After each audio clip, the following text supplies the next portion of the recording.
Naka-ano pa rin ang mga kapulisan. Yan, naka-formation pa sila kasi nandito pa rin yung truck nila, no? Kaya parang hindi pa talaga totally safe, ano?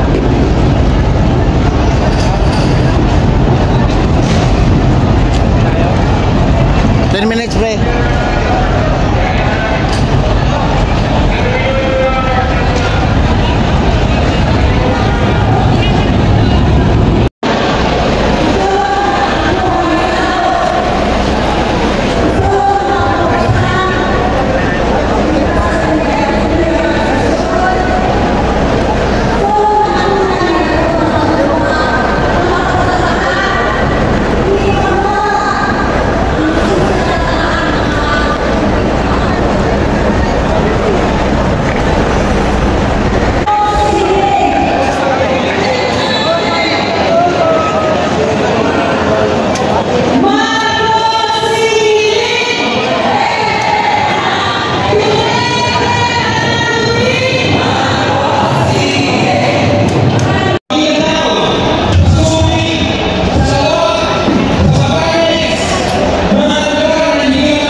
Gising sa matama, sana!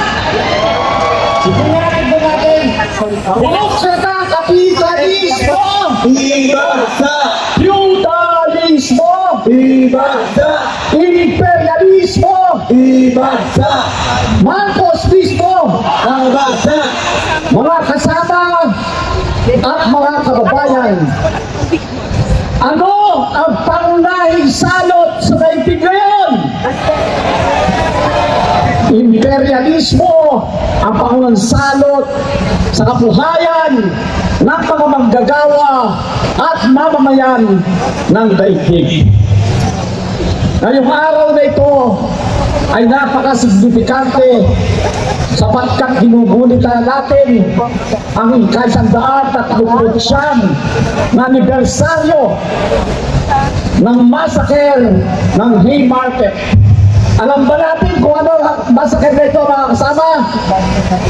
Dito naganap ang unang-unang kasaysayan ng pandaigdigang araw ng paggawa, kung saan nagkaroon ng malaking demonstrasyon noong Mayo 4, 1886. Ito ay sa dahilan nagkaroon ng huelga ang mga manggagawang Amerikano sa Chicago sa paggawaan ng tinatawag na Wheat Reaper ng McCormick. Sa proseso ng araw na yan, isang manggagawa ang napaslan ng mga goons at mga pulis, kung kaya nagkaroon ng demonstrasyon noong Mayo 4, 1886. Habang malaya na nagkakaroon ng programa ang mga manggagawa at sambayanang Amerikano, may nagtapon ng bomba sa gitna ng pagtitipon, at sa proseso 8 pulis ang namatay, 8 demonstrasyon.